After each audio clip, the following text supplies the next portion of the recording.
এই জমিনের মধ্যে আমরা বেশিরভাগই মুসলমান, কিন্তু গুণ নাই। জাদু করেও বাঘ আছে, চিড়িয়াখানায়ও বাঘ আছে। চিড়িয়াখানার বাঘটাকে নিয়ন্ত্রণ করার জন্য লোহার পিঞ্জিরা বানাইছে, আর জাদুকরের যেই বাঘটা হুবহু দেখতে তেমন, কিন্তু ছোট ছোট বাচ্চারা তার উপরে সোয়ার হয়ে কানো ধরে ঘুরায়। কেন জানেননি? বেশ কম শুধু এক জায়গায় চিড়িয়াখানার বাঘটার ভিতরে রুহু আছে, আর ওই জাদুকরের বাঘটার ভিতরে শুধু রুহু না।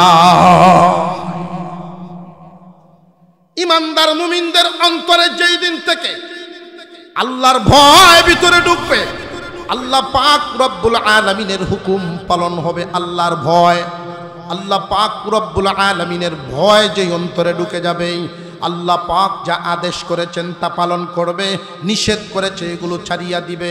অর্থাৎ যেই দিন থেকে মুসলমানেরা হারাম কাজ আর করবে না, ফরজ ওয়াজিব ছাড়বে না, ওই দিন থেকে বোঝা গেল তার অন্তরে আল্লাহর ভয় ঢুকে গেছে। আর যেই মানুষগুলোর অন্তরে আল্লাহর ভয় ঢুকে, দুনিয়ার কোনো ভয় আর ঢুকে না, শক্তিধর রাষ্ট্রের ভয় আর ঢুকবে না, ট্যাঙ্ক কামানের ভয় আর ঢুকবে না। যাদের অন্তরে আল্লাহর ভয় ঢুকে, দুনিয়ার অন্য কোনো ভয় ঢুকার জায়গায় আর পায় না।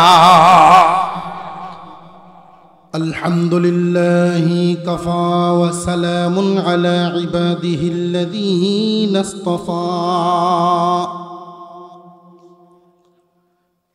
أما بعد فأعوذ بالله من الشيطان الرجيم.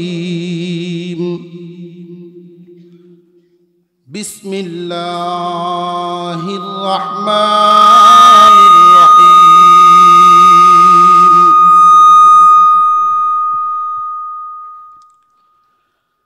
يا أيها الذين آمنوا اتقوا الله وابتغوا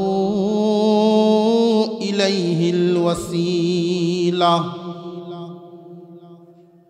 وجاهدوا في سبيله لعلكم تفلحون. صدق الله العظيم. وقال رسول الله صلى الله عليه وسلم: تركت فيكم أمرين لن تضلوا ما تمسكتم بهما كتاب الله وسنة رسوله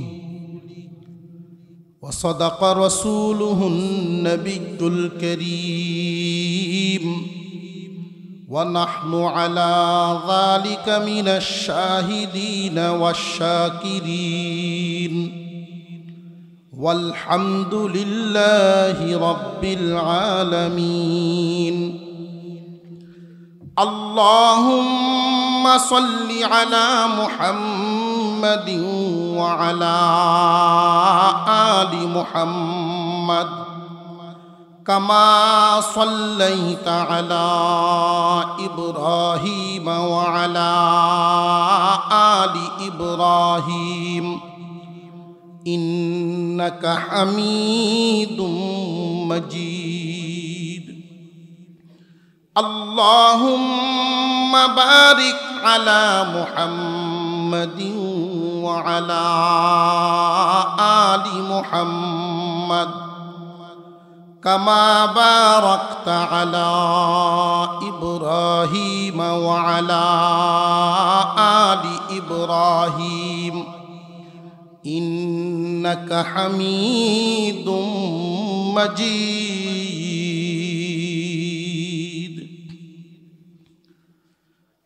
ঘাগটি আলমদিনা মহিলা মাদ্রাসার উদ্যোগে আয়োজিত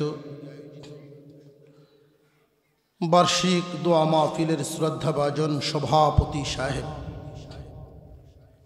উপস্থিত হযরত উলামায়ে কেরাম, সর্বস্তরের সুধী সমাজ, আল্লাহ পাক রব্বুল আলামিনের দরবারে শুকরিয়া আদায় করি, যিনি একান্ত দয়া করে আমাদেরকে আজকের এই কোরআনের মজলিস জান্নাতি পরিবেশে বসার তৌফিক দান করেছেন। বলি আলহামদুলিল্লাহ। আমি আপনাদের সামনে তিলাওয়াত করেছি পবিত্র কুরআনুল কারীমের সূরা মাঈদার ৩৫ নম্বর আয়াতখানা। নবীজি সাল্লাল্লাহু আলাইহি ওয়াসাল্লামের অসংখ্য হাদিসের ভান্ডার থেকে একখানা হাদিস। এই আয়াত এবং হাদিসকে সামনে রেখেই কিছু কথা বলার নিয়ত করেছি। আল্লাহ যেন আমাকে তৌফিক দান করেন, বলুন আমিন। আমরা যে আয়াতে কারিমা নিয়ে আলোচনা করার ইচ্ছা পোষণ করেছি, আল্লাহ পাক এই আয়াতের মধ্যে তিনি ঘোষণা দিয়েছেন আসমানের নিচে জমিনের উপরে যত মানুষ বসবাস করেন সবাইকে উদ্দেশ্য করে আজকের এই বয়ান না। তিনি ডাকটাই দিয়েছেন আলাদাভাবে, একটা মহব্বতের ডাক, একটা মায়ার ডাক। দুনিয়ার জমিনের সমস্ত মানুষকে উদ্দেশ্য করে যদি ডাক দিতেন তাহলে ডাকটার ধরন হইতো একরকম, আর আলাদা মহব্বতের কোনো জাতি গোষ্ঠীকে যখন ডাক দিয়েছেন এটার ধরনটাই আরেক রকম। দুনিয়াতে দেখবেন আমরা যখন আমাদের কোনো সন্তানের উপরে খুশি হই তো তার নাম না বলে আলাদা কিছু শব্দ দিয়ে ডাকি, আদরের ডাক। বাবা, সোনা, চান, লক্ষ্মী, এই জাতের কিছু শব্দ আছে না নেই? মহান আল্লাহ পাক আমাদেরকে উদ্দেশ্য করে বলেন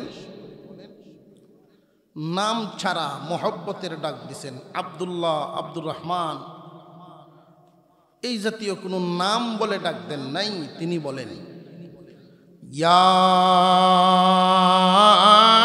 আইয়ুহাল্লাযীনা আমানু,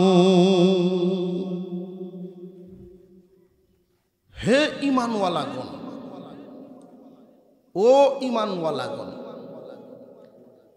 এর যত অর্থ আছে এর একটা অর্থ হইল ও জান্নাতের বাসিন্দাগণ। আর একটু জোরে কন্যা সুবহানাল্লাহ। আয়াতের শুরুতে তিনি জান্নাতের মালিক, জান্নাতের বাসিন্দা বলে ডাক দিলেন। আবার আয়াতের শেষ অংশে গিয়ে তিনি বলেন লাআল্লাকুম তুফলিহুন, নিশ্চয়ই তোমরা সফল কাম, তোমরা বিজয়ী। আরেকটু জোরে কর সুবহানাল্লাহ। ও ঈমানওয়ালাগণ, তোমরা সফল কাম, তোমরাই বিজয়ী। কথাটা কার? আরো জোরে কন আল্লাহ। আমার অনেক ভাই এখনো তহরিমা বাইন দিয়ে দাঁড়ায় রয়েছে। ভাই বইয়া পড়েন, বইয়া পড়েন।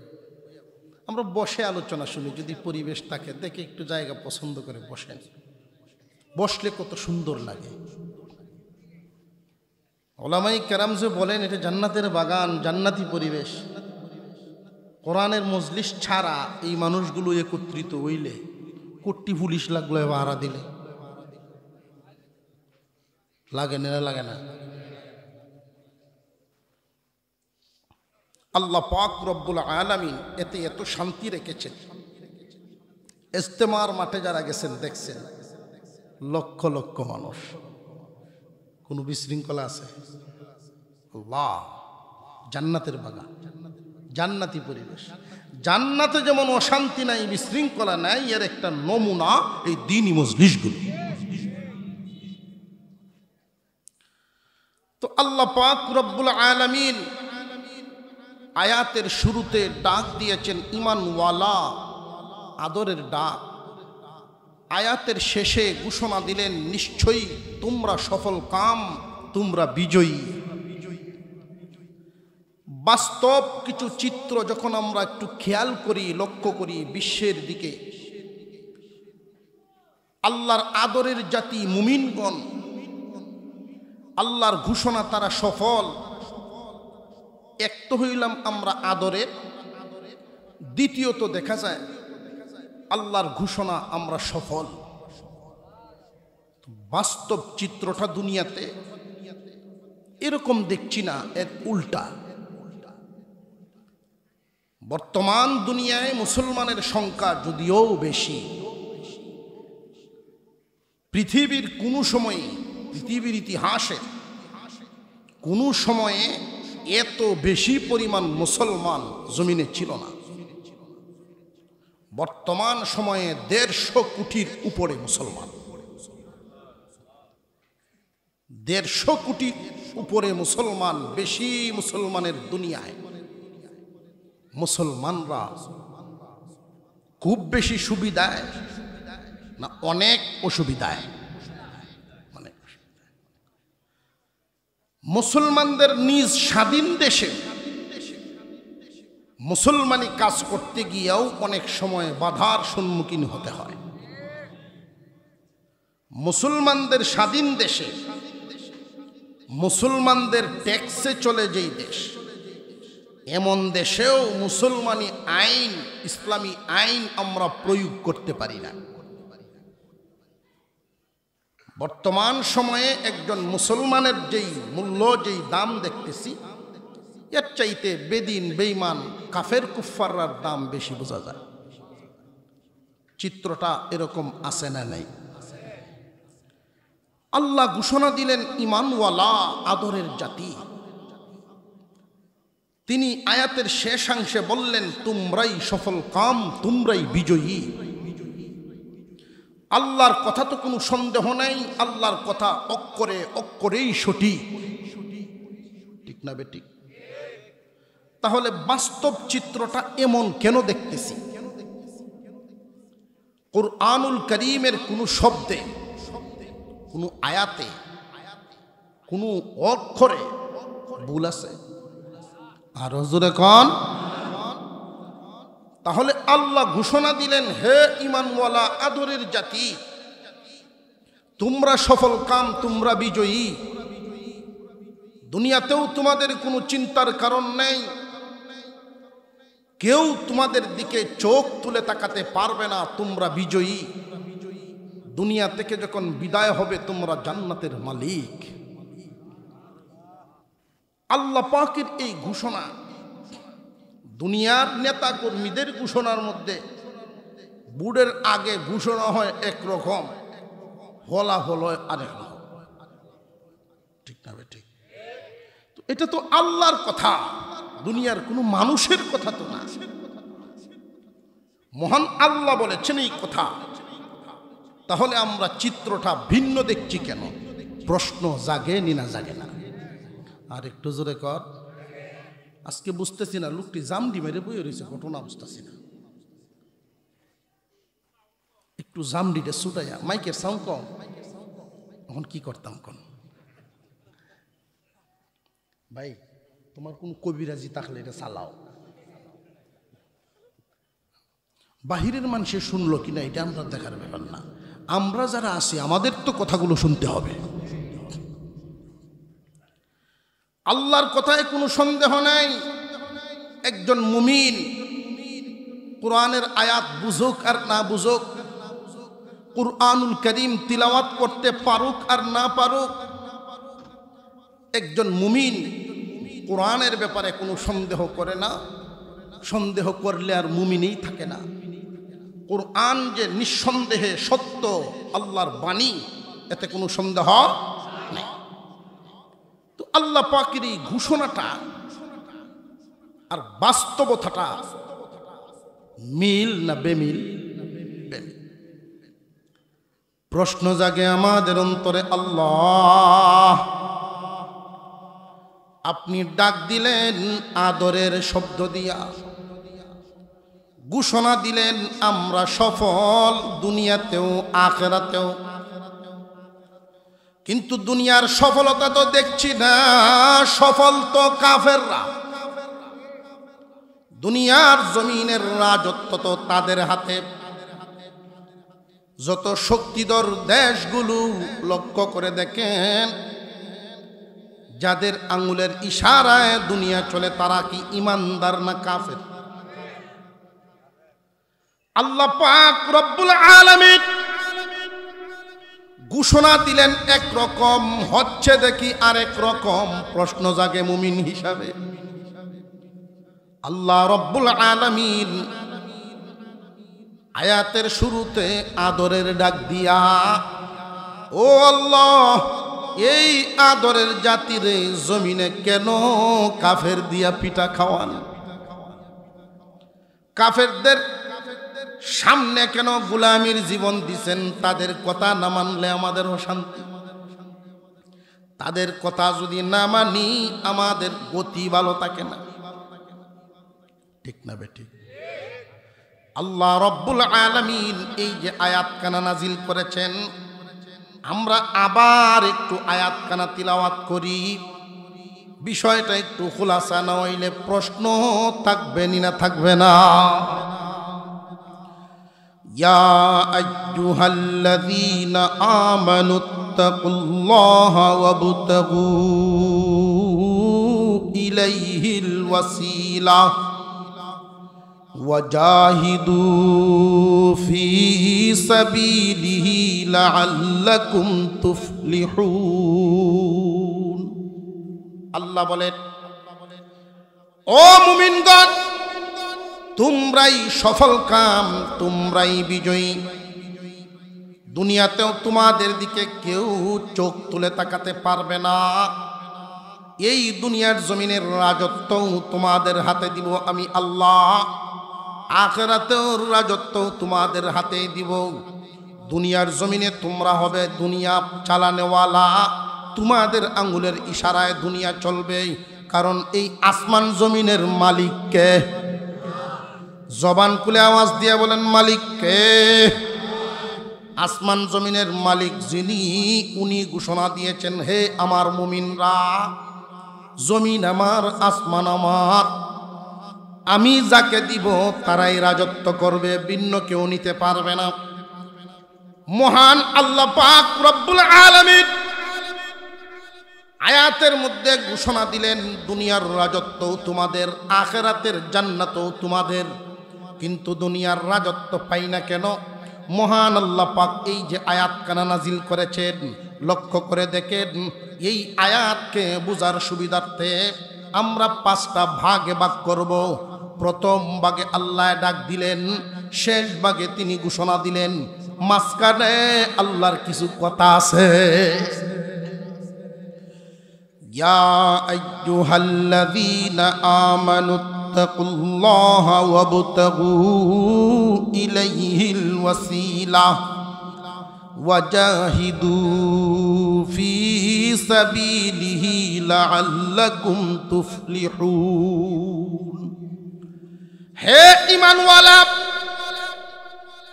তোমরাই সফল কাম, তোমরাই বিজয়ী উভয় জাহানে। তবে মাঝখানে 3টা কথা আছে। এই 3টা কথা যদি তোমরা পালন করতে পারো, তাহলে আমি আল্লাহর সাহায্য তোমাদের সাথে থাকবে, আমি আল্লাহর রহমত তোমাদের সাথে থাকবে, সামনে পিছনে ডানে বামে। আল্লাহর সাহায্য আর আল্লাহর দয়া যদি সাথে থাকে, দুনিয়ার কোনো ট্যাঙ্কা মানে কাজ করবনি। মহান আল্লাহ পাক রব্বুল আলামিন ডাক দিয়েছেন আদরের শব্দ বলিয়া, ঘোষণা দিয়েছেন আয়াতের শেষে গিয়া, মাঝখানে শর্ত আছে না না? মাঝখানে তিনি 3টা শর্ত দিয়েছেন। তোমরা যে দুনিয়ায় সফল হইবা, দুনিয়ার রাজত্ব আমি আল্লাহ তোমাদেরকে দিব, আখিরাতের জান্নাতও তোমাদেরকেই দিব। আল্লাহর কোনো ছেলে মেয়ে নেই, আল্লাহর কোনো ভাই বোন নেই। জান্নাত যে আল্লাহ বানাইছেন আল্লাহ নিজে থাকার জন্য।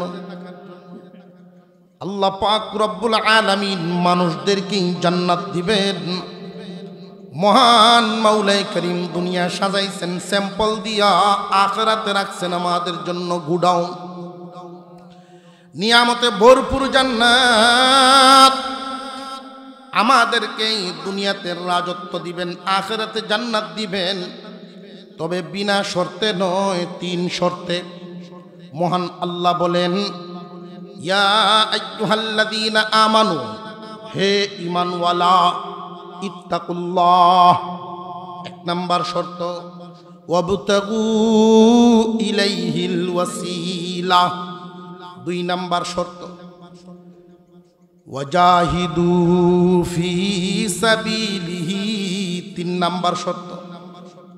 এরপরে তিনি বলেন লাআল্লাকুম তুফলিহুন, দুনিয়ার রাজাও তোমরা, আখিরাতের রাজাও তোমরা। এই রাজা যে হব, রাজত্ব যে করব, বিনা শর্তে না 3 শর্তে? এখন আমরা একটু হিসাব মিলাই, এই 3টা শর্ত কি আমাদের মধ্যে আছে কিনা। যদি দেখা যায় আমাদের মধ্যে আছে, তাহলে প্রশ্ন জাগবে, কোরআনের কথায় তো মিল পেলাম না। আর যদি দেখি যে আমাদের মধ্যে এই গুণগুলো নাই, কোরআনের কথা ঠিক, আমরা ঠিক নাই। বুঝে আসছে নি? আল্লাহ পাক রব্বুল আলামিন এই দুনিয়ার রাজত্ব আমাদেরকে দেওয়ার জন্য লক্ষ্য করতেছি, যদি ক্ষমতাধর রাষ্ট্রগুলো সামান্য একটু সাবিটা টাইপ করে দেয়, আমাদের অনেক কিছুতে বাধা হয়ে যায়। কখনো কখনো হুমকি আসে, ভারতের পেঁয়াজ দিবে না, পেঁয়াজের দাম বেড়ে যাবে। ভারত থেকে এই দিবে না, এটা ওটার দাম বেড়ে যাবে। অমুক দেশ বিশাল শক্তির অধিকারী, তারা যদি বড় চোখ করে তাকায়, আমাদের তো বাতাস বাইর হওয়া শুরু হয়ে যায়, কম্পন শুরু হয়ে যায়। এই পরিস্থিতিটা কেন? মহান আল্লাহ তো আমাদের এই মুমিনদেরকে রাজত্ব দিবেন, এর একটা আলামত। আল্লাহ তো শুধু ঘোষণা দিয়েই দেন নাই, শেষ করেন নাই, ব্যবস্থাও করেছেন। সেই ব্যবস্থাটা কি?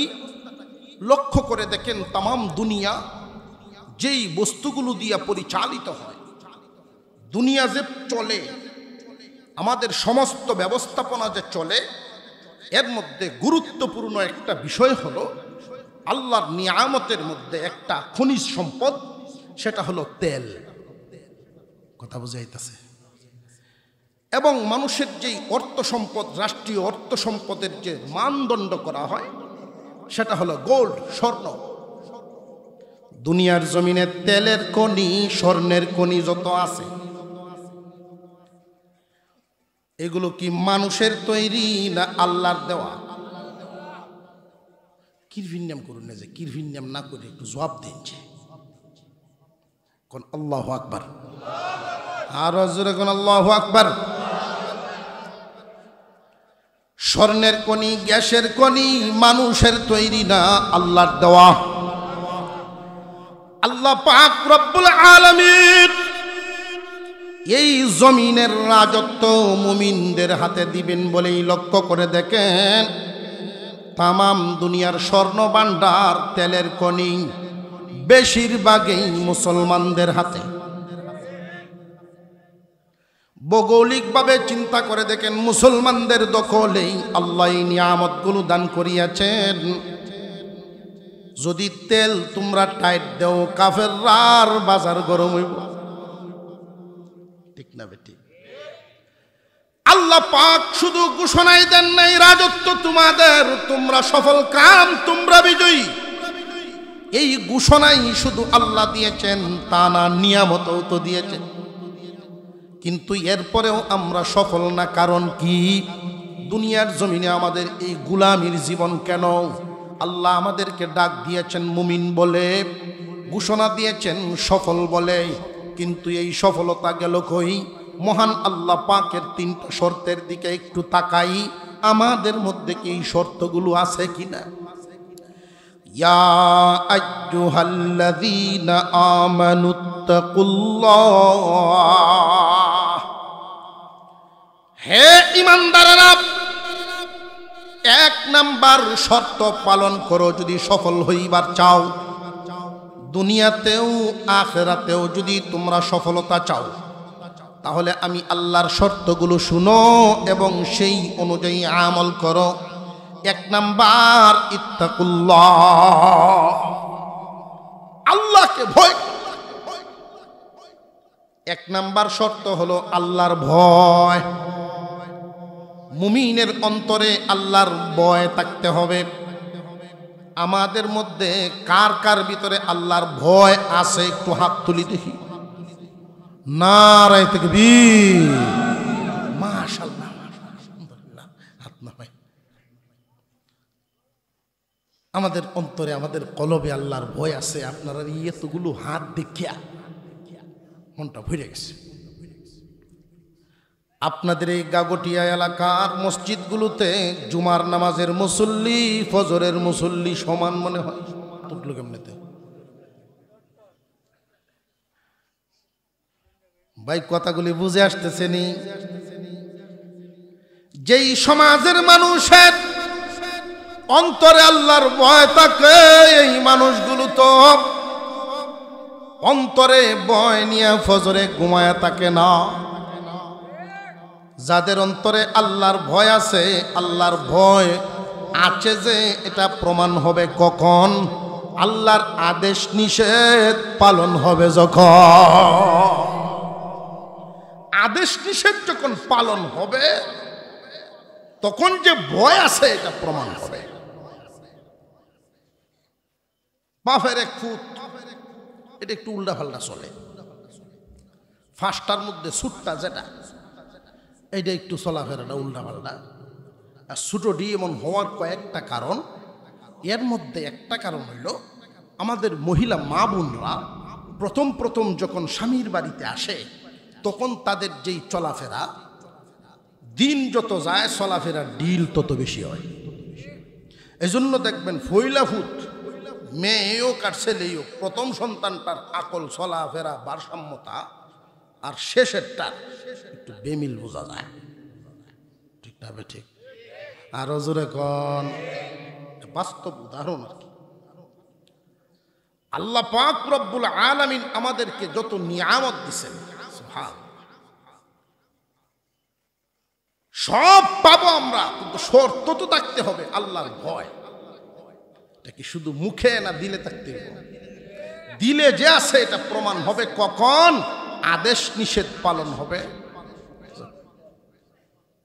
বাপের ফাস্টফুড তো এলাকার মানুষ দরিয়া এই ফাস্টফুডের বাপের মসজিদের সভাপতি বানাইছে। ধনীয় সম্মানীয় শিক্ষিত তো মাশাআল্লাহ আলহামদুলিল্লাহ, উনিও হাজী সাহেব মানুষ। ইমাম সাহেব কয়, হুজুর আপনার সভাপতি, আপনার সাইরফুতের মাঝে মাঝে কম বেশি দেখি মসজিদ আইয়ে, আপনার সুটটা তো নামাজ আইয়া না, আপনার সভাপতি আর আপনার ফুত এটা নামাজ আইতো না, এটা কিরকম লাগে? মানুষে কি কইব? তখন এই বাপ ছোট ভূতে রেখে ডাকে, কারণ এই ছোট ভূত এটা এমন ভূত, বাপ তো এসার নামাজ পড়ে খানা টানা খায় ওটা ঘুমাই ভরে, বাপ ঘুমানোর ভরে হে গরু আইয়ে, আর সকাল সময় ফজর একটু তো ঘুমোই থাকে। বাবা মসজিদ থেকে যখন আইয়ে আয়া তো একটু কাজ কামই লাগিয়ে জায়গা আসে, 2 দিন 3 দিন ভরে হের সাথে একবার হতে গাড়ে দেওয়া হয়। শুধু ভূতের যে হালতের যে চাল চলন, টেহা পয়সা অন্যটির নিচে এক বায়, আর এই ভূতে বাপের কাছে টাকা চায় না, বাবার কাছ থেকে টাকা চায় না, পকেট থেকে নিয়ে যায়। ছায়া নিতাম যখন যা লাগে। তো ইমাম সাহেবের কথাটা শুনে উনি ফজরের নামাজে যখন যান তখন গিয়ে সুট্টারে ডাকতেছে, আজ উঠ নামাজে জন লাগবো করে উঠ। 2-3 বার ডাকছে, ডাকিয়ে গেছে। পরের দিন আবার 3 দিনের সময় বাপের নিয়ত হইল আজ গোয়ার তোরে ডাকিয়ে থুয়ে যাইতাম না, সাথে লয়ে যায়। গিয়া খেতাটা ধরে টান দিছে, পাতলা একটা খেতা গায়ে দিয়ে ঘুমাইছে, প্রথম ডাকছে, ডাকলে তো ঘুম ভাঙিয়ে গেছে, কিন্তু হে আর ঘুম ভাঙছে যে এটা আর বুঝায় না বাবা, কাইতে বুঝে থাকে খালি হু হু করে আর কি। সাবলয় সবলয় কথা বোঝা যায়, ঘুমোতে কি উত্তর দেয় আসলে হজাক বাপ যেন জায়গা। আজকে আর তোরে তুই যাইতাম না, যত ভাবেই দরস খেতার ধরে বেড়া টান দিছে দিতেই বেড়া উঠিয়া। আমি শুরু চাচার কাছে আমি জিগাইছি না, আমি কাকুটান জিগাইছি আমরা বয়সে থাকতে তুমি কিতা করছ, এখন তো বাপ কেতার দিতেছে ভাই খইতাম তুমি কিতা করতা, তুমি আমার টানতেছ নামাজও যাইতাম, আমার বয়সে থাকতে তুমি কিতা করছো সাজির টেন জিগাইছি না আমি, এখন তো বাপে কেতা সাইডিয়া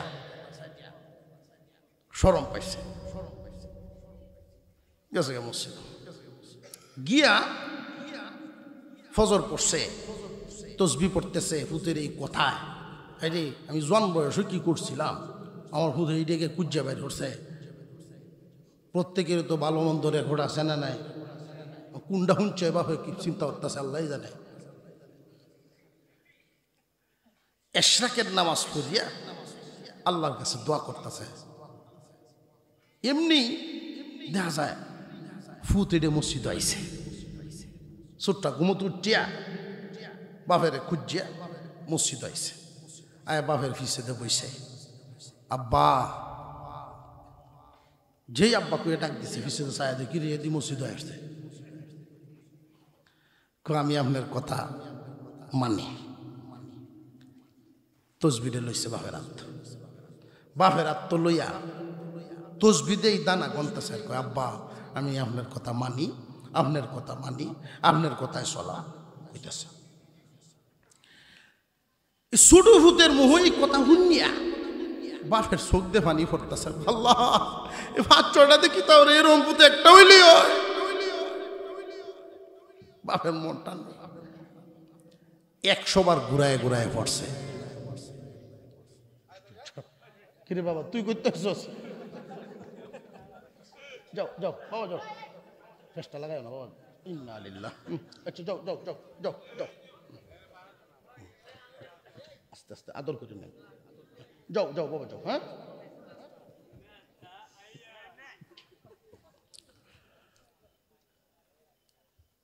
বাবা কান্নাকাটি করে মনরে একটু শান্ত করছে, মনে করছে আমার এই ভূত তসবি দানাত গন্তাছে, বাপের কথায় চলবো, বাপের কথায় চলবো। আচ্ছা ও ভূত বুঝছি তুই আমার কথায় চলবে, আমার হুকুম মন নয়, আর যাও তসবিরে দেও। প্রত্যেক দিন তো বাবা বুড়া হয়েছি কষ্ট করেই, তুমি এক যখন ঘাস গিয়ে কাটতে আনো, আর এই গাবিটা তুমি দোয়াইও, গরুটা একটু আসবে একটু দেহ না, এই কথা লয় না, ঘাস কাটার কথাটা লয় না, খালি কয় আব্বার কথায় চলা, আব্বার কথায় চলা, আব্বার কথায় চলা। 100 বার 200 বার এই কথাই কয়, ঘাস কাটার যাইব হেডে কয় না। এটা কি বাপের মানা হইল না বাপের সাথে আরো বিতলামি বুঝে আসতেছে। আল্লাহ পাক রব্বুল আলামিন কুরআনুল কারীমের ভিতরে যেই শর্ত 3টা দিলেন, 1 নাম্বার ইত্তাকুল্লাহ, আল্লাহকে তোমরা ভয় করো।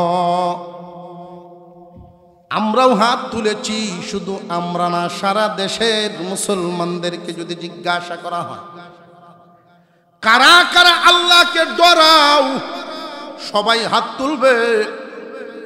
এই যে ডরানোটা এটা হাতের মধ্যেই, কলবে নাই। আল্লাহর ভয় যদি অন্তরে থাকতো, আল্লাহর হুকুম অমান্য করত না, আদেশ অমান্য করত না, নিষেধগুলো করত না, আল্লাহর আদেশগুলো ছাড়ত না আর নিষেধগুলো করত না। আল্লাহ পাকের ভয় মানুষটার অন্তরে আছে কি না এইটার প্রমাণ হবে কেমনে, খুব ভালো করে বুঝেন। ওয়াজ লম্বা করার সময় কম, শর্টকাট মতে বুঝে নিবেন। আল্লাহর ভয় কার অন্তরে আছে এটার প্রমাণ হলো আল্লাহর যত আদেশ আছে এগুলো হইল ফরজ এবং ওয়াজিব। আল্লাহ পাকের যত আদেশ, আল্লাহর হুকুম পালন করা, সুন্নত মুস্তাহাব না ফরজ? আরো জোরে কর। আল্লাহর হুকুম পালন করা ফরজ। জানিয়ে রাখবেন আল্লাহর আদেশ ফরজ এবং ওয়াজিব। এই ফরজ ওয়াজিব আল্লাহর হুকুম আল্লাহর আদেশ পালন করতে হবে। এতে করে যদি দুনিয়ার কোনো ক্ষতি হয়ে যায়, দুনিয়ার কোনো লস হয়ে যাবে, কিন্তু আল্লাহর আদেশ পালন করার ক্ষেত্রে অন্য কারোর সাথে আপোষ নাই। আল্লাহর আদেশ পালন করা, আল্লাহ যা নিষেধ করেছেন এইগুলোর দিকে যাওয়া যাবে না। আমার আল্লাহ নিষেধ করছেন, আমার আল্লাহ না করছেন। ভয় হলো দুই ধরনের। একটা ভয় হইল মরার ভয়, বাঘের সামনে সাপের সামনে পড়লে, হিংস্র জানোয়ারের সামনে পড়লে এক ধরনের ভয় হয়। আরেক ধরনের ভয় আছে মহব্বতের ভয়। মহব্বতের ভয় কেমন? পীরের সামনে পড়ছে, ভয় আছে না? সাবধানে চলে। বড়দের সামনে পড়ছে, বাবার সামনে, বড় ভাইয়ের সামনে, শ্বশুরের সামনে, এই যে ভয়গুলো, এটারে বলে মহব্বতের ভয়, শ্রদ্ধার ভয়। আল্লাহ নিষেধ করেছেন, আমার মালিক আল্লাহর নিষেধটা আমি কেমনে পালন, নিষেধটা কেমনে করি? আল্লাহ নিষেধ করেছেন, আমি এই কাজ করব না, এটা হইল আল্লাহ মানা, আল্লাহর ভয়। আল্লাহ আদেশ করেছেন, এই আদেশগুলো আমি ছাড়ব না, আল্লাহর আদেশ পালন করব, আল্লাহর নিষেধগুলোর থেকে নিজেরে ফিরায়া রাখবো। যেই মানুষগুলো আল্লাহর হুকুম ফরজ ওয়াজিব পালন করে, হারাম কাজ থেকে নিজেদেরকে ফিরায়া রাখে, শর্ট কথা মনে রাখার জন্য জবানে উচ্চারণ করেন, আল্লাহ যত নিষেধ করেছেন, অর্থাৎ হারাম কাজ করব না, ফরজ ওয়াজিব ছাড়ব না, হারাম কাজ করব না, ফরজ ওয়াজিব ছাড়ব না। এটা যদি কাজে পরিণত যেদিন থেকে করতে পারবেন, ওই দিন বুঝবেন এই 1 নাম্বার গুণ আপনার ভিতরে ঢুকছে, আল্লাহর ভয় আপনার অন্তরে পয়দা হয়েছে। ইয়া আইয়ুহাল্লাযীনা আমানুত্তাকুল্লাহা ওয়াবতাগু ইলাইহিল ওয়াসিলাহ ওয়াজাহিদু ফি সাবিলিহি লাআল্লাকুম তুফলিহুন। আল্লাহ পাক রব্বুল আলামিন আয়াতের শুরুতে তিনি আদরের ডাক দিয়েছেন, আয়াতের শেষে তিনি সফলতা ঘোষণা করেছেন। দুনিয়ায়ও তোমরা সফল মুমিনগণ, আখিরাতেও তোমরা সফল। এই যে সফল, এটা কি বিনা শর্তে না 3টা শর্ত? অসুবিধা হইতেছে? এই 3টা শর্তের 1 নাম্বার শর্তের নাম ইত্তাকুল্লাহ। এই যে আল্লাহর ভয়, ইত্তাকুল্লাহ, আল্লাহর হুকুমগুলো মানলে না না মানলে, আল্লাহ যত নিষেধ করেছেন নিষেধ কাজ করব না, আদেশ কাজ ছাড়ব না। মনে রাখার জন্য আমি জপায়া দিতেছি, সবাই জবানে জবানে জপেন, হারাম কাজ করব না, ফরজ ওয়াজিব ছাড়ব না, হারাম কাজ করব না, ফরজ ওয়াজিব ছাড়ব না। যেই দিন থেকে এই গুণ আপনার মধ্যে আসবে, বুঝবেন আল্লাহর ভয় ভিতরে জারি হয়ে গেছে, কলবের ভিতরে আল্লাহর ভয় জারি হয়েছে। ওই দিন যদি হাতটা তুলেন যে আমি আল্লাহকে ভয় করি, এই ভয় করাটা শুধু মনে মনে মানলেন, কাজের মধ্যে না। আল্লাহ পাক রব্বুল আলামিন 1 নাম্বার শর্ত দিলেন ইত্তাকুল্লাহ। বর্তমান সময়ে নজর করে দেখেন, এই ইত্তাকুল্লাহর গুণ, আল্লাহর ভয় মানুষের অন্তরে যে পয়দা হয়েছে, আল্লাহর ভয় পয়দা হয়েছে বুঝবেন কখন? হারাম করে না যখন, আর ফরজ ওয়াজিব ছাড়ে না যখন। এখন মুসলমানদের মধ্যে আপনি আমি লক্ষ্য করে দেখি, আমার পরিবার, আমার গোষ্ঠী, আমার সমাজ, আমার গ্রাম, আমার এলাকা, আমার রাষ্ট্রের ভিতরে যত মুসলমান বসবাস করে, আল্লাহর হুকুম, আল্লাহর ভয় অন্তরে বেশিরভাগ মানুষের না, অনেক কম সংখ্যক মানুষের। লক্ষ্য করে দেখবেন আল্লাহর ভয় অন্তরে লালন করনেওয়ালা লোকের সংখ্যা বেশি না অনেক কম? বেশিরভাগ মানুষেরাই আল্লাহর ভয় ভিতরে লালন করে না। সুযোগ পাইলে রাতারাতি কোটিপতি হইবার স্বপ্নও দেখে। আরো জোরে কন, পরের মাল মারতে আল্লাহর আদেশ না নিষেধ? আরো জোরে কন, মুসলমানেই পরের মাল মারে নি না মারে না? সুযোগ পাইলে অন্যায় ভাবে মানুষকে বিপদে ফেলানোর প্রবণতা আমাদের সমাজের মধ্যে আছে না নাই? গ্রামের একজন রওনা দিছে তাহেরপুর বা বিশম্বরপুর সুনামগঞ্জ যেখানে, আরেকজনে জিগাইছে কই যাও? আমি একটা মামলা করার যাইতেছি থানা। কত বউ একটা চা খাইয়া যাও। মামলা যে করবা, কি বিষয়ে করবা তা তো জানি না, তবে দুইটার নাম আসি না, আমার এটি লইয়া যাও। এমন ঘটনাও জমিনও আছে না নাই? ভিতরে কি আল্লাহর ভয় আছে না নাই? এই জমিনের মধ্যে আমরা বেশিরভাগই মুসলমান, কিন্তু গুণ নাই, গুণ নাই। জাদু করেও বাঘ আছে, চিড়িয়াখানায়ও বাঘ আছে। চিড়িয়াখানার বাঘটাকে নিয়ন্ত্রণ করার জন্য লোহার পিঞ্জিরা বানাইছে, আর জাদুকরের যেই বাঘটা হুবহু দেখতে তেমন, কিন্তু ছোট ছোট বাচ্চারা তার উপরে সোয়ার হইয়া কানো ধরে ঘুরায়। কেন জানেননি? বেশ কম শুধু এক জায়গায়, বেশ কম শুধু এক জায়গায় চিড়িয়াখানার বাঘটার ভিতরে রুহু আছে, আর ওই জাদুকরের বাঘটার ভিতরে শুধু রুহু না। ইমানদার মুমিনদের অন্তরে যেই দিন থেকে আল্লাহর ভয় ভিতরে ঢুকবে, আল্লাহ পাক রব্বুল আলামিনের হুকুম পালন হবে। আল্লাহর ভয়, আল্লাহ পাক রব্বুল আলামিনের ভয় যেই অন্তরে ঢুকে যাবে, আল্লাহ পাক যা আদেশ করেছেন তা পালন করবে, নিষেধ করেছে এগুলো ছাড়িয়া দিবে। অর্থাৎ যেই দিন থেকে মুসলমানেরা হারাম কাজ আর করবে না, ফরজ ওয়াজিব ছাড়বে না, ওই দিন থেকে বোঝা গেল তার অন্তরে আল্লাহর ভয় ঢুকে গেছে।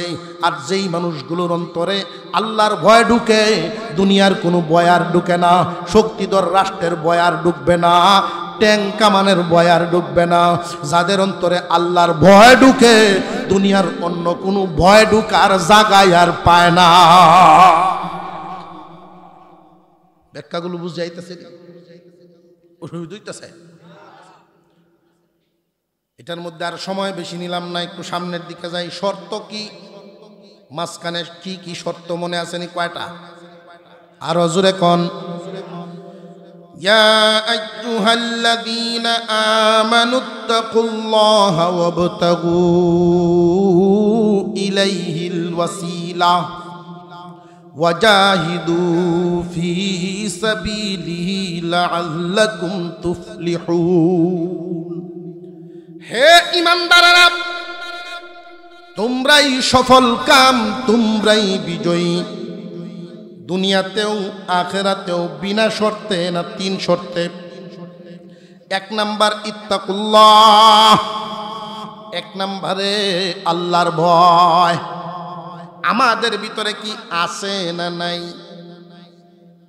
সত্যটা স্বীকার করলে আল্লাহ তো দেখেন আছে।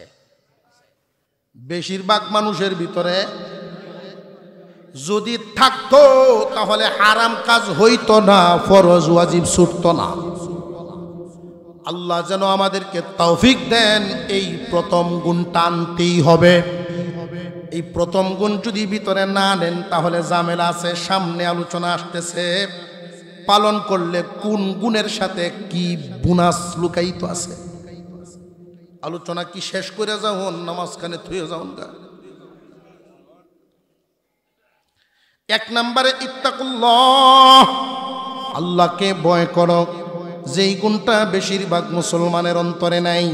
প্রথমেই টকে গেলাম, তাহলে বোঝা গেল আল্লাহর কোরআনের ঘোষণা ঠিক, আমরা বেঠিক। আরো জোরে কোন। দুই নম্বরে আল্লাহ বলেন, ইয়া আইয়ুহাল্লাযীনা আমানুত্তাকুল্লাহা ওয়াবতাগু ইলাইহিল ওয়াসিলা। দুই নম্বর হলো ওয়াবতাগু ইলাইহিল ওয়াসিলা।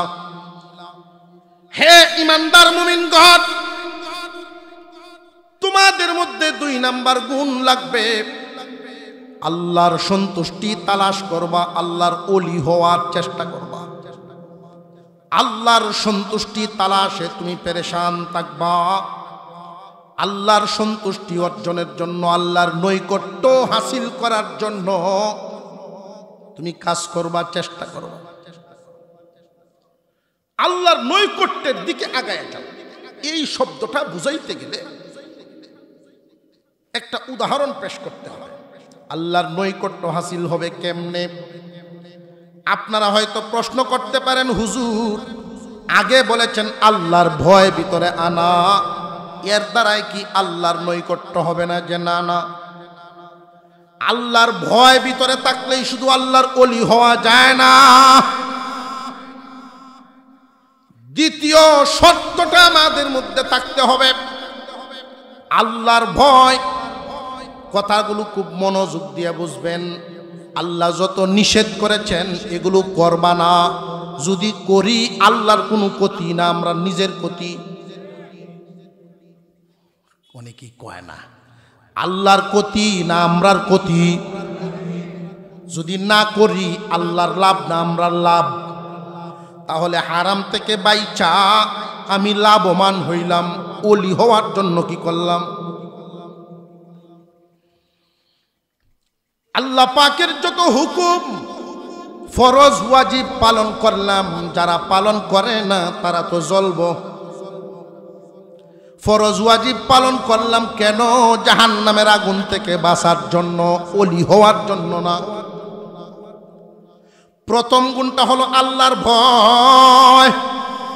হারাম থেকে বাঁচো, ফরজ ওয়াজিব পালন করো।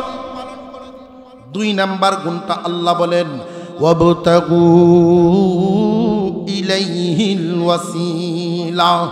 আল্লাহর ওলি হওয়ার জন্য কাজ করতে থাকো, আল্লাহর ওলি হওয়ার কাজ করো। ওলি হওয়ার কাজটা কেমনে?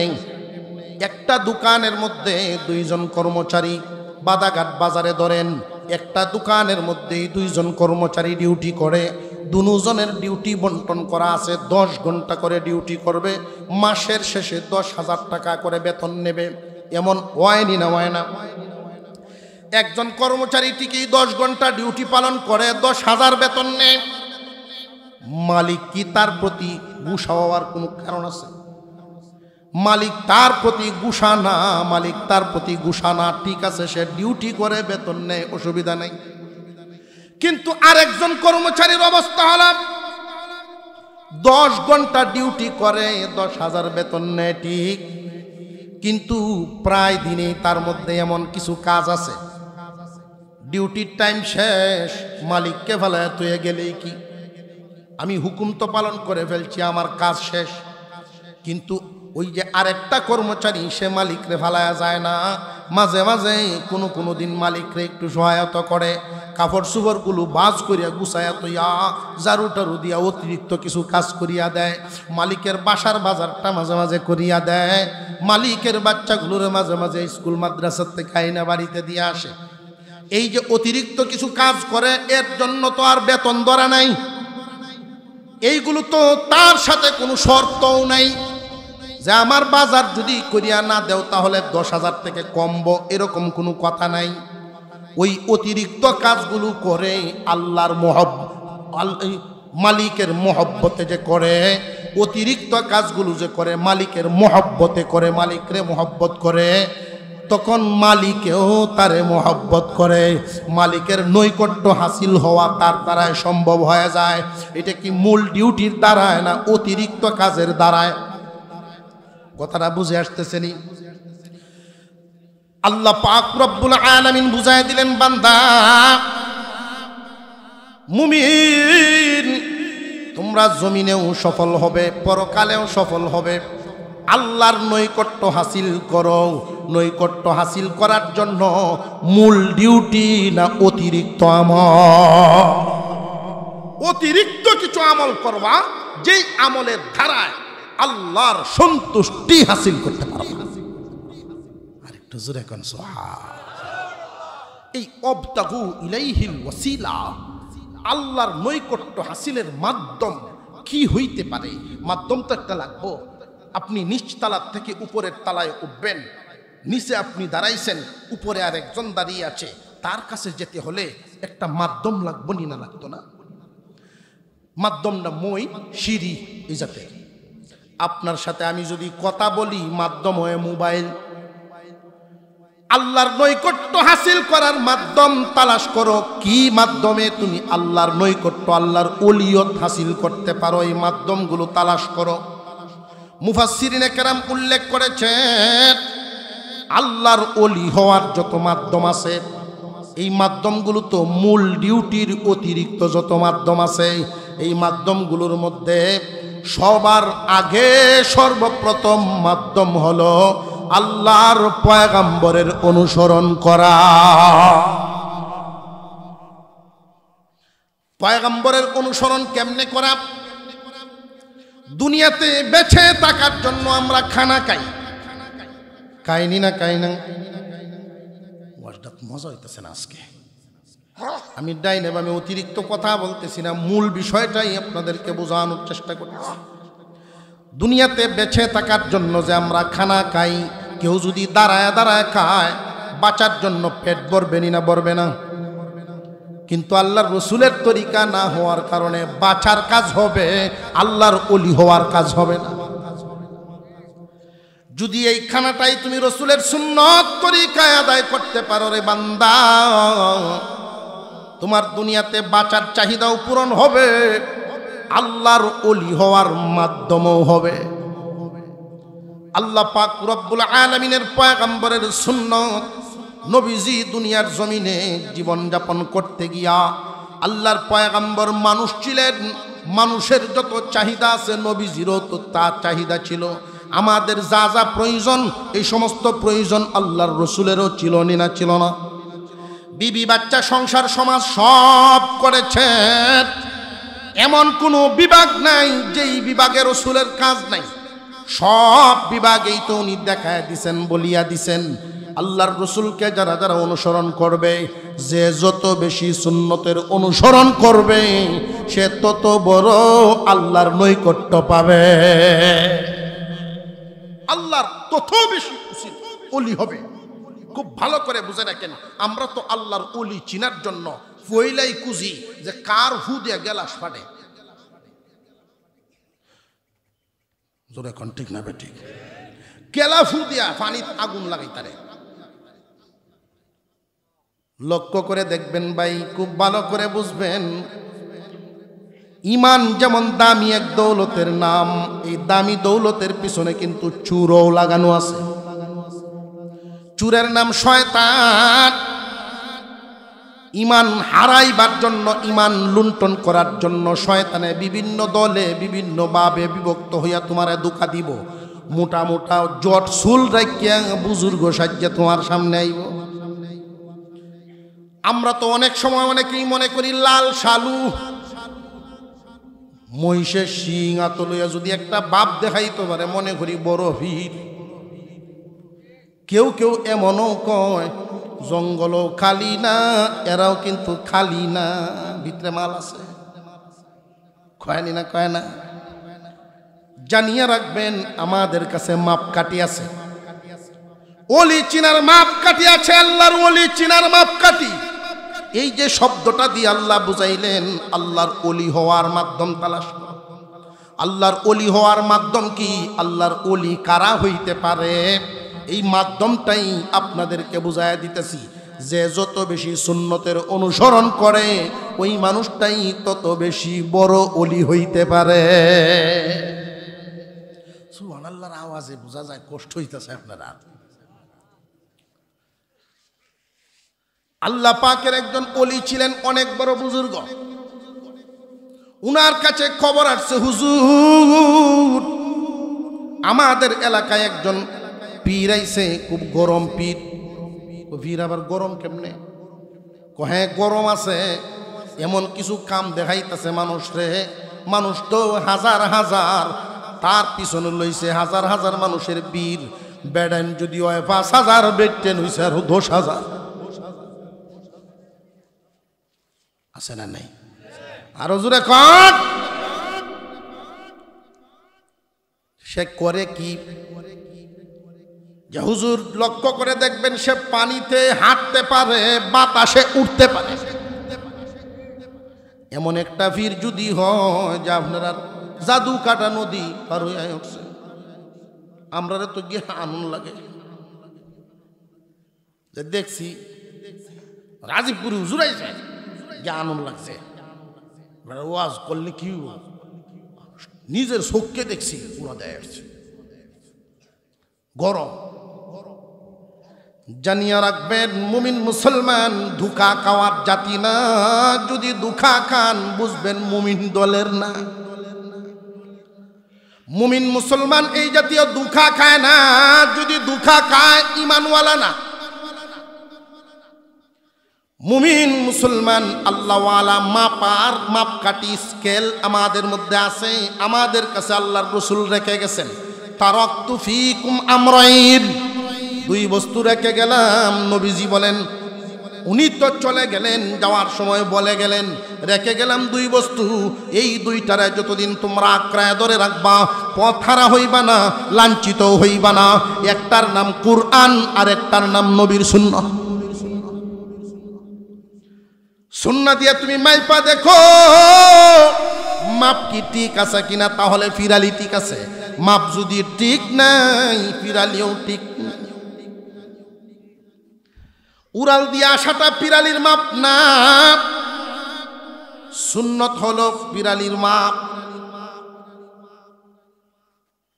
উনি লক্ষ্য করে খাদিমের কথাগুলো শুনতেছেন। খাদিম রে কি কি করে কয়, বাতাসে উড়ে ফানি তাড়ে।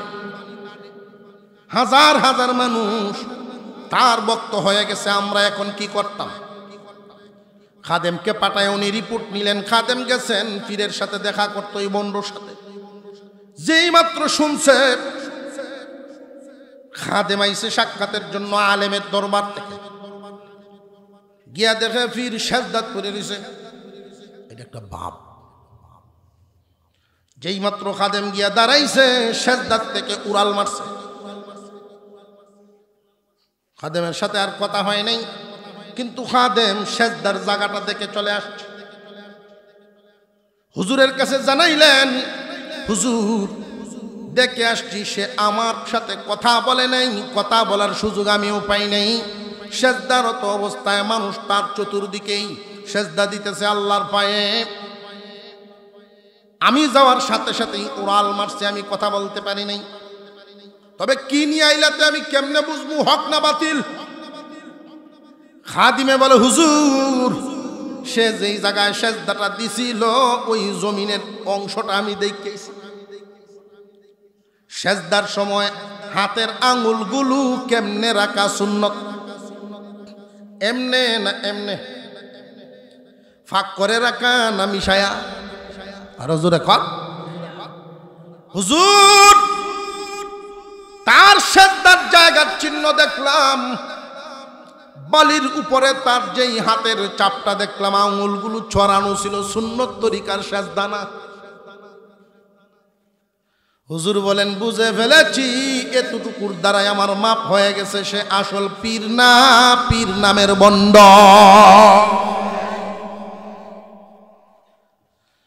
ইয়া আইয়ুহাল্লাযীনা আমানুত্তাকুল্লাহা ওয়াবতাগু ইলাইহিল ওয়াসিলা ওয়াজাহিদু ফী সাবিলিহি লাআল্লাকুম তুফলিহুন।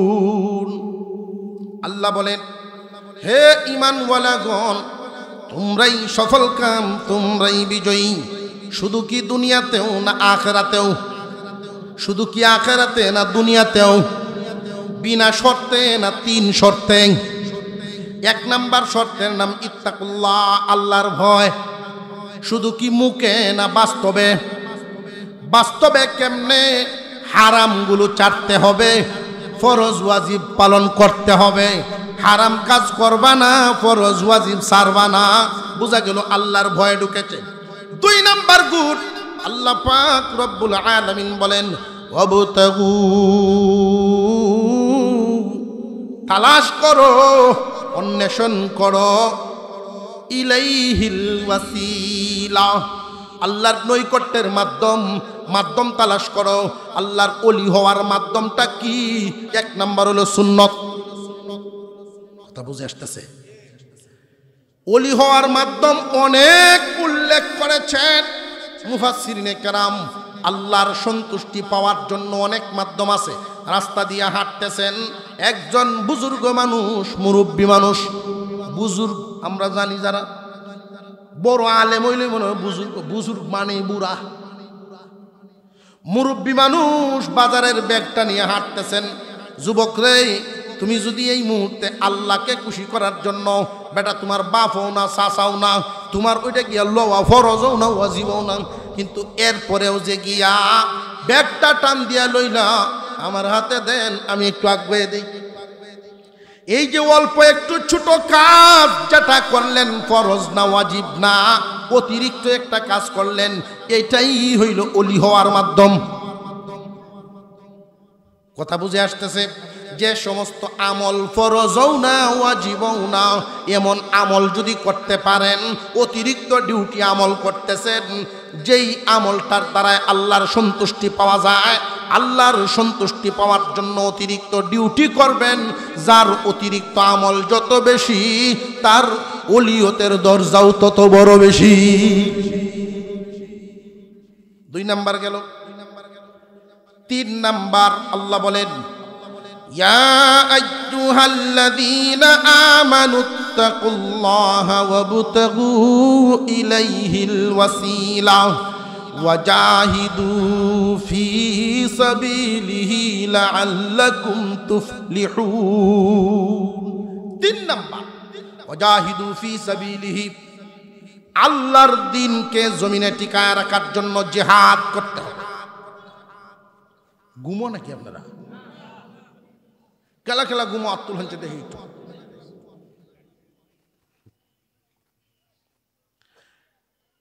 আল্লাহ পাক রব্বুল আলামিন শেষ ঘোষণার দিলেন, আল্লাহর দ্বীন জমিনে টিকায় রাখার জন্য জিহাদ করতে হবে। জিহাদের অর্থ কিন্তু এই না যে খালি মাইর লাগবা। আমরা মনে করি জিহাদ মানে যুদ্ধ, না না। জিহাদ শব্দের অর্থ হলো প্রচেষ্টা, চেষ্টা। আর চেষ্টার প্রচেষ্টার মধ্যে যে শাব্দিক যেই পার্থক্যটা, প্রচেষ্টা হলো তোমার অন্তরের গভীর থেকে তোমার সর্বোচ্চটা যেটা, সেটা কিসের জন্য? আল্লাহর দ্বীনের জন্য। নবী কি দুনিয়াতে আর আসবেন? আরো জোরে কোন? নবীওয়ালা কাজ, আল্লাহর দ্বীন দুনিয়াতে টিকায় রাখা, এই দায়িত্ব কি শুধু আলেমদের না, সকল উম্মতের। সমস্ত উম্মতে মুহাম্মাদিকে আল্লাহ এই আদেশটা দিলেন যে আল্লাহর দ্বীনকে জমিনে টিকায় রাখার জন্য সর্বোচ্চ প্রচেষ্টা করতে হবে। এটা 3 নাম্বার গুণ। এবার আসেন, প্রথম গুণটা কি ছিল? আল্লাহর ভয়। দ্বিতীয় গুণটা ছিল ওলি হওয়ার মাধ্যম তালাশ। তৃতীয় গুণটা কি হলো? আল্লাহর দ্বীন টিকানোর প্রচেষ্টা। অসুবিধা হইতেছে? এই যে প্রথম গুণটা হলো আল্লাহর ভয়, দ্বিতীয় গুণটা হলো আল্লাহর ওলি হওয়ার মাধ্যম।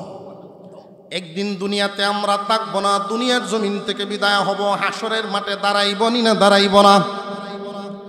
সমস্ত মুসলমান জান্নাতি বলে কিন্তু আল্লাহ ডাক দিলেন, হে ঈমানওয়ালা। আর মানে হলো জান্নাতের মালিকরা। জান্নাতের মালিক হইলেই যে তুমি সরাসরি জান্নাতে চলিয়া যাইবা, এটা ভাবিও না। ওই দিন সমস্ত ঈমানদারেরা 3 ভাগে বিভক্ত হবে। কয় ভাগ? 3 ভাগে বিভক্ত হবে। 1 ভাগ যাবে বিনা হিসাবে আল্লাহর তৈরি জান্নাতে। একদল বিনা হিসাবে জান্নাতের ভিতরে চলে যাবে, আরেক দল বড় সহজ হিসেবে জান্নাতে যাবে। জাহান্নামের আগুনে এদেরকে পোড়ানো হবে না। এই দুই দল জাহান্নামে না জ্বলিয়া জান্নাতে যাবে।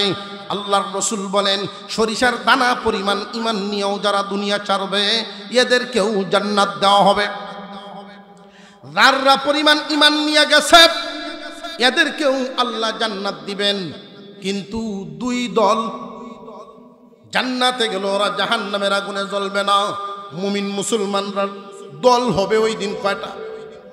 আরো জোরে। গুনাহগার মুসলমান, পরহেজগার মুসলমান, আল্লাহর ওলি মুসলমান। কয় ভাগ পাইছি? এই যে গুনাহগার মুসলমান, পরহেজগার মুসলমান, ওলি মুসলমান, চিন্তাম কেমনে? ওলি মুসলমান যারা, তারা কিন্তু বিনা হিসাবেই জান্নাতে যাবেন, জাহান্নামের আগুনে না জ্বলা। পরহেজগার মুসলমান যারা, তারাও সহজ হিসাবে জান্নাতে যাবেন, জাহান্নামের আগুনে না জ্বলা। জাহান্নামে আল্লাহ এদেরকে নিবেন না, আগুনে পুরাবেন না। এই দুইটা দল, এক দল ওলি আর এক দল পরহেজগার। কিন্তু গুনাহগারদের অবস্থা ব্যাগতিক, জাহান্নামে জ্বলবে। কে কি পরিমাণ জ্বলবে? যে জ্বলবে যার গুনাহ যেই পরিমাণ, তার সাজাও হবে সেই পরিমাণ।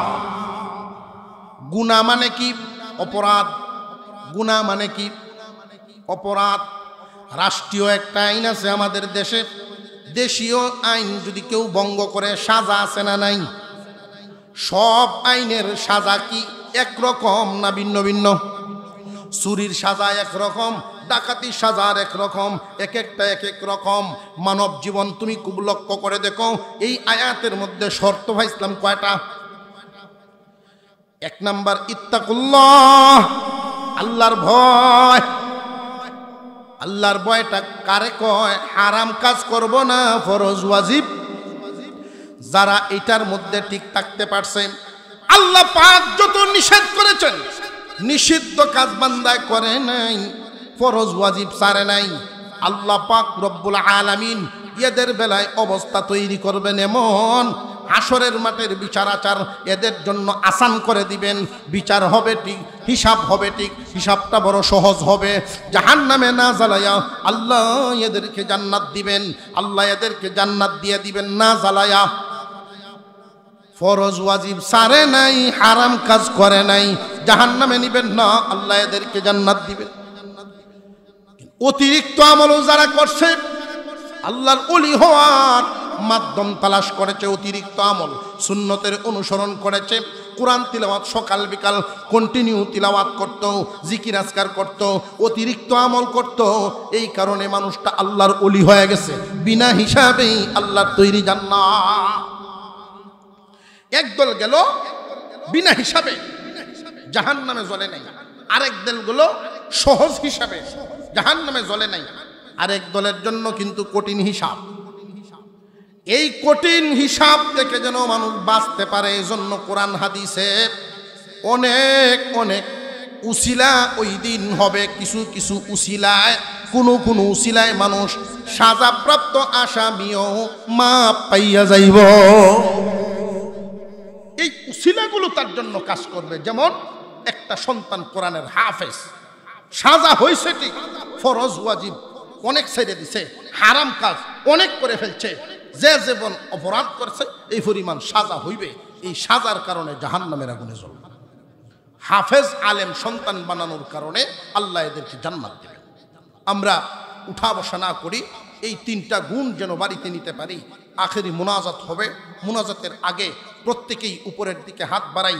এই তিনটা আমল যতদিন দুনিয়ার জমিনে থাকবো, এক নম্বরে আল্লাহর ভয়, দুই নম্বরে আল্লাহর ওলি হওয়ার জন্য চেষ্টা করা, তিন নাম্বার আল্লাহর দ্বীন জমিনে টিকায় রাখার প্রচেষ্টা করা। এই চেষ্টাগুলো আমরা করবো তো ইনশাল্লাহ। কারা কারা রাজি? হাত তুলেন তো দেখি। আল্লাহ কবুল মঞ্জুর করে বলুন আমিন। আরো জুড়ে বলেন আমিন। আমরা আখেরি মুনাজাতের আগে প্রত্যেকেই মাদ্রাসায় কিছু সাহায্যের জন্য পকেটে হাত বাড়ান, পকেটে হাত দেন। ছাত্ররা আপনাদের সামনে যাবে, কিছু নগদ কিছু সহযোগিতা করবেন, যে যেমন পারেন। আমরা কেউ যেন দানবীর হওয়ার, দাতা হওয়ার নামটার থেকে কেউ যেন খালি না থাকি, প্রত্যেকেই চেষ্টা করি ইনশাআল্লাহ। আলহামদুলিল্লাহ, মৃত জয়নাল আবদিন, আল্লাহ উনার ছেলে, আল্লাহ আল্লাহ, উনার ছেলে মৃত জয়নাল আবদিন, তার নিয়তে 2000 টাকা আল্লাহ কবুল মঞ্জুর করো। সাদ্দাম, আপনার বাপের নাম কি? শফিক মিয়া, ছেলে সাদ্দাম, বাবার পক্ষ থেকে আল্লাহ বাপের নামে 1000 টাকা দিছে, আল্লাহ কবুল মঞ্জুর করেন, বলুন আমিন। আরো কি কেউ আছেন এমন? নারায়ে তাকবীর। আল মদিনা যুব সংঘের পক্ষ থেকে 55,000 টাকা মাদ্রাসায় দান করেছেন, আল্লাহ তাদের দান কবুল করেন, বলুন আমিন। এই যুবকদের এত প্রচেষ্টা, আল্লাহ যেন এই দ্বীনের মুজাহিদ হিসেবে এদেরকে কবুল করেন। পরীক্ষার্থী সাদিয়া 500 টাকা পাঠাইছে, আপনাদের সকলের কাছে দোয়া চাইছে, আল্লাহ যেন তার পরীক্ষায় উত্তীর্ণের সুযোগ করেন। সাইদুল ভাই 500 টাকা আল্লাহ কবুল মঞ্জুর করেন, আল্লাহ তার দান কবুল করেন। নাম প্রকাশে অনিচ্ছুক, নাম প্রকাশ করেন নাই, 1000 টাকা দান করেছেন, আল্লাহ তার দানটা কবুল মঞ্জুর করো, আল্লাহ প্রত্যেকের দানকে কবুল করো। জাফওয়ান, লাউরের গড়ের জাফওয়ান 1000 টাকা আল্লাহ কবুল মঞ্জুর করেন, বলুন আমিন। আজকের এই মাহফিলকে যেন আল্লাহ কবুল করেন। আমরা আখিরি মুনাজাত না করেই চলে যাই, আখিরি মুনাজাতটা না করেই চলে যায়, 2-4-5 মিনিট সময় বসে না। মাশাআল্লাহ, খায়রুল ইসলাম পিতার মাগফিরাতের জন্য 2000 টাকা নগদ দান করেছে। আল্লাহ যারা যারা দানের হাত বাড়াচ্ছে, আল্লাহ তুমি রহমতের হাত বাড়িয়ে তাদের দানগুলো কবুল করো, কামাই রুজিতে খয়ের বরকত দান করো। শামীম 1000 টাকা দান করেছে। আল্লাহ তোমার নবীর বাগানে, আল্লাহ নবীর বাগানে কষ্টের কামাইয়ের পয়সা দান করতেছে, আল্লাহ আল্লাহ তাদেরকে হালাল তরিকায় রুজি রোজগার বাড়ায়া দিও, বলুন আমিন ইয়া রাব্বাল আলামিন। আরও কি কেউ আছেন? রুমালগুলো নিয়ে, নগদ পয়সা যারা উঠাইছেন এগুলো নিয়ে স্টেজে চলে আসেন, আমরা মুনাজাত করে ফেলবো। এর আগে আরও যদি কেউ থাকেন, খুশি মনে আমরা বলি, আল্লাহ আপনাকে যা দিয়েছেন এখান থেকে আল্লাহ রাস্তায় দেওয়া। জল সাদ নওপাড়া 1000 টাকা আল্লাহ কবুল মঞ্জুর করো, আল্লাহ তুমি তাদের জিন্দা মুর্দা সবাই মাফ করো। আজকে যারা দান করেছেন প্রত্যেকের দানের খবর সোনার মদিনায় পৌঁছায় দাও, আমিন ইয়া রাব্বাল আলামিন। সাল্লাল্লাহু আলা সাইয়্যিদিনা মাওলানা মুহাম্মদ।